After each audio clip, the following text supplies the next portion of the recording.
ಸ್ವಂತ ಉದ್ಯೋಗ ಮಾಡಬೇಕಾದ್ರೆ 1964ರಲ್ಲಿ ಅವರ ಹತ್ರ ಬಂಡವಾಳ ಇರಲಿಲ್ಲ. ಆದರೆ ಗ್ರಾಹಕರ ಒಂದು ಮೆಚ್ಚುಗೆ ಇತ್ತು, ಗ್ರಾಹಕರ ವಿಶ್ವಾಸ ಇತ್ತು. ತಲಾಂತರಗಳಿಂದ ವ್ಯವಹಾರ ಮಾಡಿಕೊಂಡು ಬರತಕ್ಕಂಥ ಪ್ರವೃತ್ತಿ ಕಡಿಮೆ ಆಗ್ತಾ ಉಂಟು. ಹಬ್ಬ ಅಂತ ಹೇಳಿದ್ರೆ 3-4 ತಲೆಮಾರು. ಆದರೆ ವಿದೇಶಗಳಲ್ಲಿ, ವಿಶೇಷತಃ ಜಪಾನ್ನಲ್ಲಿ, ಇಂಗ್ಲೆಂಡ್ನಲ್ಲಿ 7-8-9 ತಲೆಮಾರುಗಳಿಂದ ಅದೇ ವ್ಯವಹಾರವನ್ನು ಮಾಡ್ಕೊಂಡು ಬರ್ತಾ ಇದ್ದಾರೆ. ನಾವು ಯಾಕೆ ಆ ರೀತಿ ಮಾಡಬಾರ್ದು? ಸೊ ಆ ರೀತಿ ತಂದೆಯವರ ಸಾಧನೆಗಳನ್ನು ವಿವರಿಸ್ತಕ್ಕಂಥ ಒಂದು ಪುಸ್ತಕದ ಒಂದು ಬಿಡುಗಡೆ ಸಮಾರಂಭ. ಗುಜ್ಜಾಡಿ ಸ್ವರ್ಣ ಜ್ಯುವೆಲ್ಲರ್ಸ್ ಪ್ರೈವೇಟ್ ಲಿಮಿಟೆಡ್ನ ಸಂಸ್ಥಾಪಕರಾದ ದಿವಂಗತ ಗುಜ್ಜಾಡಿ ನರಸಿಂಹನಾಯ್ಕ್ ಅವರ ಜನ್ಮ ಶತಮಾನೋತ್ಸವದ ಅಂಗವಾಗಿ ಪ್ರಕಟವಾಗಿರುವ ಗುಜ್ಜಾಡಿ ನರಸಿಂಹನಾಯ್ಕ್ ಅವರ ನೆನಪುಗಳು ಕೃತಿ ಜುಲೈ 25ರಂದು ಬೆಳಿಗ್ಗೆ 10:30ಕ್ಕೆ ಉಡುಪಿಯ ಅಮ್ಮಣ್ಣಿ ರಾಮಣ್ಣ ಶೆಟ್ಟಿ ಸ್ಮಾರಕ ಸಭಾಭವನದಲ್ಲಿ ಲೋಕಾರ್ಪಣೆಯಾಗಲಿದೆ ಎಂದು ಗುಜ್ಜಾಡಿ ಪ್ರಭಾಕರ್ ನಾಯಕ್ ತಿಳಿಸಿದರು. ರಾಷ್ಟ್ರೀಯ ಸ್ವಯಂ ಸೇವಕ ಸಂಘದ ಸರಕಾರ್ಯವಾಹ ದತ್ತಾತ್ರೇಯ ಹೊಸಬಾಳೆ ಕೃತಿ ಲೋಕಾರ್ಪಣೆ ಮಾಡಲಿದ್ದು, ಕೆ ಉಲ್ಲಾಸ್ ಕಾಮತ್, ಎಂಎನ್ ನಾಗರಾಜ್ ಹಾಗೂ ಸುಮೇಶ್ ವಾಧೇರಾ ಮುಖ್ಯ ಅತಿಥಿಗಳಾಗಿ ಭಾಗವಹಿಸಲಿದ್ದಾರೆ ಎಂದು ಅವರು ಸುದ್ದಿಗೋಷ್ಠಿಯಲ್ಲಿ ತಿಳಿಸಿದರು. ನಾನು ಗುಜ್ಜಾಡಿ ಪ್ರಭಾಕರ ನಾಯಕ, ವೃತ್ತಿಯಿಂದ ಚಾರ್ಟರ್ಡ್ ಅಕೌಂಟೆಂಟ್, ಮಾಜಿ ನಗರಸಭಾ ಅಧ್ಯಕ್ಷ. ಇವತ್ತು ನಮ್ಮ ತಂದೆ ಗುಜ್ಜಾಡಿ ನರಸಿಂಹನಾಯ್ಕ್ ಅವರ ಶತಮಾನೋತ್ಸವದ ವರ್ಷ. ಅವರು ಹುಟ್ಟಿದ್ದು 1926, ಇದು 2026. ಈ ಸಂದರ್ಭದಲ್ಲಿ ಅವರ ಜೀವನದ ಬಗ್ಗೆ ಅವರೇ ಹೇಳಿರ್ತಕ್ಕಂಥ ಕಥಾನಕ ಮತ್ತು ವಿವಿಧ ರಂಗಗಳಲ್ಲಿ ಅವರು ಮಾಡಿರ್ತಕ್ಕಂಥ ಕೆಲಸ, ಕೆಲವು ಭಾವಚಿತ್ರಗಳು, ಅವರ ಕುಟುಂಬದ ಮಾಹಿತಿ, ಅವರ ವ್ಯವಹಾರದ ಮಾಹಿತಿ, ರಾಷ್ಟ್ರೀಯ ಸ್ವಯಂ ಸೇವಕ ಸಂಘ, ವಿಶ್ವ ಹಿಂದೂ ಪರಿಷತ್ತು, ಭಾರತೀಯ ಜನಸಂಘ ಅಥವಾ ಇವತ್ತು ಭಾರತೀಯ ಜನತಾ ಪಾರ್ಟಿ, ಈ ರೀತಿ ವಿವಿಧ ಕ್ಷೇತ್ರಗಳಲ್ಲಿ ಅವರೇನು ಕೆಲಸ ಮಾಡಿದ್ರು ಆ ಎಲ್ಲ ಮಾಹಿತಿಗಳನ್ನು ಸಂಪಾದಿಸಿ ಒಂದು ಟೇಬಲ್ ಬುಕ್ ಅದನ್ನು ಮಾಡಿದೆ. ಅದರ ಬಿಡುಗಡೆಯ ಸಮಾರಂಭ ನಾಡ್ದು 25ನೇ ತಾರೀಕು ಶನಿವಾರ ಅಮ್ಮಣ್ಣಿ ರಾಮಣ್ಣ ಶೆಟ್ಟಿ ಹಾಲ್ನಲ್ಲಿ ಬೆಳಿಗ್ಗೆ 10:30 ಗಂಟೆಗೆ ಹಮ್ಮಿಕೊಂಡಿದ್ದೇವೆ. ಬಿಡುಗಡೆಗೋಸ್ಕರ, ಪುಸ್ತಕದ ಬಿಡುಗಡೆಗೋಸ್ಕರ ನಮ್ಮ ರಾಷ್ಟ್ರೀಯ ಸ್ವಯಂ ಸೇವಕ ಸಂಘದ ಕಾರ್ಯವಾಹ ಶ್ರೀ ದತ್ತಾತ್ರೇಯ ಹೊಸಬಾಳೆ ಅವರು ಉಡುಪಿಗೆ ಬರ್ತಾ ಇದ್ದಾರೆ. ಅವರು ನಂಬರ್ 2 ಇಂದ ಸಂಘದ ಹೈರಾರ್ಕಿಯಲ್ಲಿ ಸರಸಂಘ ಚಾಲಕ್ ಮೋಹನ್ ಭಾಗವತರನ್ನು ಬಿಟ್ಟರೆ ನೆಕ್ಸ್ಟ್ ಇರೋದು ಕಾರ್ಯವಾಹರು. ತಂದೆಯವರ ಬಗ್ಗೆ ಮೋಹನ ಭಾಗವತರಾದಿಯಾಗಿ ಸಂಘದ ಈಗಿನ ಎಲ್ಲ ಅಧಿಕಾರಿಗಳಿಗೂ ಕೂಡ ವಿಶೇಷವಾಗಿರತಕ್ಕಂತಹ ಪರಿಚಯ ಇತ್ತು. ಅನೇಕರು ಕೆಲಸ ಮಾಡಿದವರ ಜೊತೆಗೆ. ಹಾಗಾಗಿ ತಂದೆಯವರ ಬಗೆಗಿನ ಪುಸ್ತಕ ಅಂತ ಹೇಳಿದಾಗ ಸಂಘದ ಕಡೆಯಿಂದ ಪೂರ್ಣ ಅದಕ್ಕೆ ಸಮರ್ಥನೆ ನಮಗೆ ಸಿಕ್ಕಿದೆ. ಅವರೆಲ್ಲ ಬರ್ತಾ ಇದ್ದಾರೆ. ಹಾಗೆಯೇ ಅವತ್ತಿನ ಕಾರ್ಯಕ್ರಮದಲ್ಲಿ ಇನ್ನೂ 3 ಜನ ಪ್ರಮುಖರು ಯಾರು ನಮ್ಮ ತಂದೆಯವರ ಜೊತೆಗೆ ಒಡನಾಟವನ್ನು ಹೊಂದಿದ್ರು.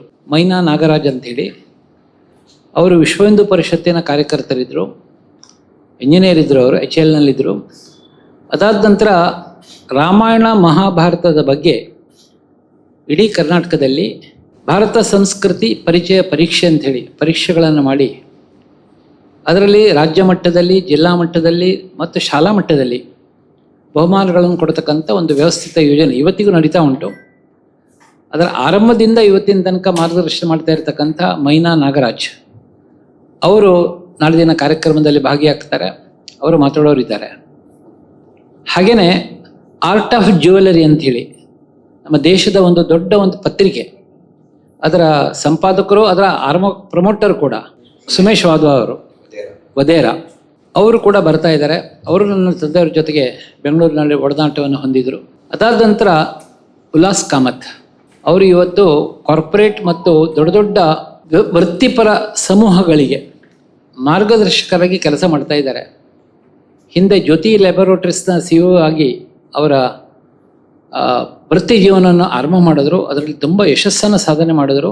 ಇವತ್ತು ಆ ವೃತ್ತಿಯಿಂದ ನಿವೃತ್ತರಾದರೂ ಕೂಡ ಪ್ರವೃತ್ತಿಯಿಂದ ಎಲ್ಲರಿಗೂ ಮಾರ್ಗದರ್ಶನ ಮಾಡತಕ್ಕಂಥ ಮತ್ತು ನಮಗೂ ಕೂಡ ಸ್ವರ್ಣ ಜ್ಯುವೆಲ್ಲರ್ಸ್ ಪ್ರೈವೇಟ್ ಲಿಮಿಟೆಡ್ ಅದಕ್ಕೂ ಕೂಡ ಮಾರ್ಗದರ್ಶನ ಮಾಡಿರ್ತಕ್ಕಂಥವರು, ಅವರು ಕೂಡ ಸಮಾರಂಭದಲ್ಲಿ ಉಪಸ್ಥಿತರಿದ್ದಾರೆ. ಅವರು ಮಾತಾಡ್ತಾರೆ. ಹೀಗೆ ಇವತ್ತಿನ ವೇದಿಕೆಯಲ್ಲಿ ನನ್ನ ಜೊತೆಗೆ ಸ್ವರ್ಣ ಜ್ಯುವೆಲ್ಲರ್ಸನ್ನು ಆರಂಭ ಮಾಡಿರ್ತಕ್ಕಂಥ ಇಬ್ಬರು ನನ್ನ ತಮ್ಮಂದರು, ಗುಜ್ಜಾಡಿ ರಾಮದಾಸ್ ನಾಯ್ಕ್ ಈಚೆ ಕಡೆ ಇದ್ದಾರೆ, ಇನ್ನೊಬ್ಬರು ಗುಜ್ಜಾಡಿ ರಘುವೀರ್ ನಾಯ್ಕ್. ಇವರಿಬ್ಬರು ಕೂಡ ತಮ್ಮ ಶಿಕ್ಷಣದ ನಂತರ ಬೇರೆ ಕಡೆಗೆ ಕೆಲಸಕ್ಕೆ ಹೋಗದೆ ತಂದೆಯವರ ಕೆಲಸವನ್ನು ಅಂದರೆ ಜ್ಯುವೆಲ್ರಿಯನ್ನು ಮುಂದುವರಿಸೋದರಲ್ಲಿ ವಿಶೇಷವಾದಂಥ ಪಾತ್ರವನ್ನು ವಹಿಸಿದರು. ರಾಮದಾಸ್ ನಾಯಕ್ ಅವರು ಕೆಮಿಕಲ್ ಇಂಜಿನಿಯರ್ ಇದ್ದರು, ರ್ಯಾಂಕ್ ಹೋಲ್ಡರ್ ಇದ್ದರು. ಅನೇಕ ಕಡೆಗಳಿಂದ ಕೆಲಸಕ್ಕೆ ಆಫರ್ ಬಂದರೂ ಕೂಡ ಅದನ್ನು ಬಿಟ್ಟು ವ್ಯವಹಾರದಲ್ಲಿ ತೊಡಗಿದರು. ರಘುವೀರ ಕೂಡ ಅಷ್ಟೇ, ಅವರು ಕೂಡ ತನ್ನ ಶಿಕ್ಷಣದ ನಂತರ ವ್ಯವಹಾರದಲ್ಲಿ ತೊಡಗಿಕೊಂಡರು ಮತ್ತು ಹೆಚ್ಚಿನ ಪ್ರಮಾಣದಲ್ಲಿ ವ್ಯವಹಾರವನ್ನು ಗ್ರಾಹಕರ ವಿಶ್ವಾಸದೊಂದಿಗೆ ಬೆಳೆಸಿಕೊಂಡು ಇವತ್ತು ಕರ್ನಾಟಕ ರಾಜ್ಯದಲ್ಲಿ ತಂದೆಯವರ ಒಂದು ಅನುಗ್ರಹದಿಂದ, ವಿಶ್ವಾಸದಿಂದ 11 ಶಾಖೆಗಳು, ಒಂದು ಕಾರ್ಯಾಗಾರ ಸ್ವರ್ಣೋದ್ಯಮ ಅಂಥೇಳಿ ಅದಿರತಕ್ಕಂಥ ವ್ಯವಸ್ಥೆಯಾಗಿ ಇವತ್ತು ರೂಪುಗೊಂಡಿದೆ. 3ನೇ ಜನರೇಷನ್, ಇವರೆಲ್ಲ ಇಬ್ಬರು, ನಾವೆಲ್ಲ 2ನೇ, ಆದರೆ ತಂದೆಯವರ ನಂತರ 3ನೇ ಜನರೇಷನ್ 13 ಮಂದಿ ಇದ್ದಾರೆ. ಅವರು ಕೂಡ ಈ ವ್ಯವಹಾರದಲ್ಲಿ ತೊಡಗಿದ್ದಾರೆ. ಸ್ವರ್ಣೋದ್ಯಮ ಅನ್ನತಕ್ಕಂಥ ಕಾರ್ಯಾಗಾರವನ್ನು ದೀಪಕ್ ಅವರೀಗ ನಡೆಸ್ಕೊಂಡು ಬರ್ತಾ ಇದ್ದಾರೆ, ಅವರದರ ನಿರ್ದೇಶಕರಿದ್ದಾರೆ. ಅದೇ ರೀತಿ ಉಡುಪಿ ಶಾಖೆಯನ್ನು ಅಭಯ ಅವರು 3ನೇ ತಲೆಮಾರಿನವರು ಅವ್ರು ನಡೆಸ್ಕೊಂಡು ಬರ್ತಾ ಇದ್ದಾರೆ.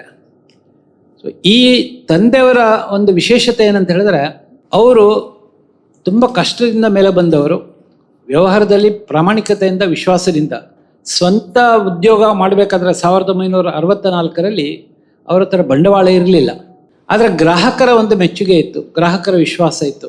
ಗ್ರಾಹಕರೇ ಅವರಿಗೆ, ನೀವು ಸ್ವಂತ ವ್ಯಾಪಾರ ಮಾಡಿ, ನಾವು ನಿಮಗೆ ಸಮರ್ಥನೆ ಕೊಡ್ತೇವೆ, ನಾವು ನಿಮಗೆ ಚಿನ್ನ ಕೊಡ್ತೇವೆ, ನೀವು ಬೇರೆಯವ್ರ ಹತ್ರ ಮಾಡಿಸಿ ನಮಗೆ ಅದನ್ನು ಕೊಡಿ ಅಂತ ಹೇಳುವಷ್ಟ ರೀತಿಯಲ್ಲಿ ಅವರು ಸಮರ್ಥನೆ ಕೊಟ್ಟದ್ರಿಂದ ತಂದೆಯವರು ಫ್ರಮ್ ಸ್ಕ್ರ್ಯಾಚ್, ಏನೂ ಇರಲಿಲ್ಲ ಅವ್ರ ಹತ್ರ, ಪೆನಿಲೆಸ್, ಆದರೆ ವ್ಯವಹಾರವನ್ನು ರೂಢಿಸಲಿಕ್ಕೆ ಸಾಧ್ಯ ಆಯಿತು. ಅವರಿಗೆ 60 ವರ್ಷ ಆದಾಗ ಸಹಜವಾಗಿ ಮಕ್ಕಳಿಗೆ ಬಿಟ್ಟುಕೊಟ್ರು. ಸಾರ್ವಜನಿಕ ಜೀವನದಲ್ಲಿ ಕೆಲಸ ಮಾಡಿದ್ದಾರೆ, ಅದರ ವ್ಯವಹಾರವನ್ನು ಹೊಸ ಒಂದು ತಂಡ ಅದು ಮಾಡಬೇಕು ಅಂಥೇಳಿ. ಅದೇ ರೀತಿ 2ನೇ ಜನರೇಷನ್ ಅವರು ಇವಾಗ 3ನೇ ಜನರೇಷನ್ ಅವರಿಗೆ ಕೊಡ್ತಾ ಇದ್ದಾರೆ. ಇದು ನಾನು ಯಾಕೆ ಉಲ್ಲೇಖ ಮಾಡ್ತಾ ಇದ್ದೇನೆ ಅಂತ ಹೇಳಿದ್ರೆ, ಉಲ್ಲಾಸ್ ಕಾಮತರು ಇಡೀ ಜಗತ್ತಿನಾದ್ಯಂತ ಪರ್ಯಟನೆ ಮಾಡಿದ ಮೇಲೆ ಹೇಳಿರ್ತಕ್ಕಂಥ ಒಂದು ಮಾತು, ನಮ್ಮ ದೇಶದಲ್ಲಿ ತಲೆತಲಾಂತರಗಳಿಂದ ವ್ಯವಹಾರ ಮಾಡಿಕೊಂಡು ಬರತಕ್ಕಂಥ ಪ್ರವೃತ್ತಿ ಕಡಿಮೆ ಆಗ್ತಾ ಉಂಟು. ಹಬ್ಬಬ್ಬ ಅಂತ ಹೇಳಿದ್ರೆ 3-4 ತಲೆಮಾರು. ಆದರೆ ವಿದೇಶಗಳಲ್ಲಿ, ವಿಶೇಷತಃ ಜಪಾನ್ನಲ್ಲಿ, ಇಂಗ್ಲೆಂಡ್ನಲ್ಲಿ 7-8-9 ತಲೆಮಾರುಗಳಿಂದ ಅದೇ ವ್ಯವಹಾರವನ್ನು ಮಾಡ್ಕೊಂಡು ಬರ್ತಾ ಇದ್ದಾರೆ. ನಾವು ಯಾಕೆ ಆ ರೀತಿ ಮಾಡಬಾರ್ದು ಅನ್ನುವಂಥದ್ರ ಬಗ್ಗೆ ಅವರು ಯೋಚನೆ ಮಾಡ್ತಾ ಅನೇಕ ಮಂದಿ ವ್ಯವಹಾರಸ್ಥ ಕುಟುಂಬಗಳಿಗೆ ಅವರು ಮಾರ್ಗದರ್ಶನವನ್ನು ಮಾಡ್ತಾ ಇದ್ದರು, ತಂದೆಯವರನ್ನು ಕೋಟ್ ಮಾಡ್ತಾ ಇದ್ರು. ಸೊ ಆ ರೀತಿ ತಂದೆಯವರ ಸಾಧನೆಗಳನ್ನು ವಿವರಿಸ್ತಕ್ಕಂಥ ಒಂದು ಪುಸ್ತಕದ ಒಂದು ಬಿಡುಗಡೆ ಸಮಾರಂಭ, ಅದನ್ನು ನಾಡ್ದು 25ನೇ ತಾರೀಕು ಶನಿವಾರ ಬೆಳಿಗ್ಗೆ 10 ಗಂಟೆಗೆ ನಾವು ಇಟ್ಕೊಂಡಿದ್ದೇವೆ. ತಾವೆಲ್ಲರೂ ಕೂಡ ಅದರಲ್ಲಿ ಸಹಭಾಗಿ ಆಗಬೇಕು ಅಂತ ಹೇಳಿ ವಿನಂತಿ ಮಾಡ್ತಾ, ಪುಸ್ತಕ ಪ್ರಕಟಣೆಯ ನಂತರ, ಬಿಡುಗಡೆಯ ನಂತರ ಅದರ ಪ್ರತಿಗಳನ್ನು ತಮಗೆ ಕೊಡ್ತಕ್ಕಂಥ ವ್ಯವಸ್ಥೆಯನ್ನು ಮಾಡ್ತೇವೆ. ಸೊ ನಾವು ಈ ಪುಸ್ತಕ 2026 ತಂದೆಯವರ ಶತಮಾನೋತ್ಸವ ಮಾಡಬೇಕಂತ ಹೇಳಿದಾಗ ನನ್ನ ತಮ್ಮ ರಾಮದಾಸ್ ಅದರ ಬಗ್ಗೆ ವಿಶೇಷ ಗಮನ ಕೊಟ್ಟ. ಅವತ್ತು ತಂದೆಯವರು ಹೇಳಿದಂಥ ಪುಸ್ತಕ ಎಲ್ಲಿ ಉಂಟು ಅಂತೇಳಿ, ಪುಸ್ತಕ ಆಗಿರಲಿಲ್ಲ, ನೋಟ್ಸ್ ಮಾತ್ರ ಇತ್ತು. ಹೇಳಿದ ಸತೀಶ್ ಮಲ್ಲರ ಹತ್ರ ಉಂಟು ಹೇಳಿ, ಸತೀಶ್ ಮಲ್ಲರ ಪುಣ್ಯಕ್ಕೆ ಇದ್ದರು, ಅವ್ರ ಹತ್ರ ಎಲ್ಲ ಮಾಹಿತಿಗಳಿತ್ತು. ಅದನ್ನು ಇವಾಗ ವಿಸ್ತಾರ ಮಾಡ್ತೆ, ಅಪ್ಡೇಷನ್ ಮಾಡಿದೆ. ಯಾಕಂದರೆ ಅದು ಬರೆದದ್ದು 2007ರಲ್ಲಿ. ಸೊ 2026 ತನಕ ಅದನ್ನು ಅಪ್ಡೇಷನ್ ಮಾಡಿಕೊಂಡು ಅದರ ಜೊತೆಗೆ ಹೆಚ್ಚಿನ ಮಾಹಿತಿಗಳನ್ನು ಅದರಲ್ಲಿ ಜೋಡಿಸ್ಕೊಂಡಿದೆ. ಹಾಗಾಗಿ ಪುಸ್ತಕ ಪೂರ್ತಿ ಒಬ್ಬ ವ್ಯಕ್ತಿಯ ಜೀವನ ಅಂತ ಹೇಳಿಯಲ್ಲ, ಅದು ಭಾಗ ಇದೆ. ಆದರೆ ಅವರ ಜೊತೆಗೆ ನಮ್ಮ ಉಡುಪಿ ಜಿಲ್ಲೆಯಲ್ಲಿ, ವಿಶೇಷತಃ ಉಡುಪಿ ಪರಿಸರದಲ್ಲಿ ಸಂಘ ಕಾರ್ಯ, RSS ಯಾವ ರೀತಿ ಬೆಳ್ಕೊಂಡು ಬಂತು, ವಿಶ್ವ ಹಿಂದೂ ಪರಿಷತ್ ಹೇಗೆ ಬೆಳ್ಕೊಂಡು ಬಂತು, ಜನಸಂಘ ಮತ್ತು BJP ಹೇಗೆ ಬೆಳ್ಕೊಂಡು ಬಂತು, ನಮ್ಮ ಚಿನ್ನದ ವ್ಯವಹಾರ ಅದು ಹೇಗೆ ಬೆಳ್ಕೊಂಡು ಬಂತು, ನಮ್ಮ ಕುಟುಂಬದ ಮಾಹಿತಿಗಳು, ನಾವು ಗುಜ್ಜಾಡಿ ಮನೆತನದವರು, ಕಾಶ್ಯಪ ಗೋತ್ರದವರು. ಸೊ ಆ ರೀತಿ ಕಾಶ್ಯಪ ಗೋತ್ರದ ದೇಶಾದ್ಯಂತ, ದೇಶ ವಿದೇಶಗಳಲ್ಲಿ ಹರಡಿರ್ತಕ್ಕಂಥ ಜನರನ್ನು ಸಂಘಟನೆ ಮಾಡಿರ್ತಕ್ಕಂಥವರು, ಒಟ್ಟಿಗೆ ಸೇರಿಸ್ತಕ್ಕಂಥ, ವಂಶವೃಕ್ಷವನ್ನು ಬರೆದಿರ್ತಕ್ಕಂಥ ಮಹಾತ್ಮ ನಮ್ಮ ತಂದೆ.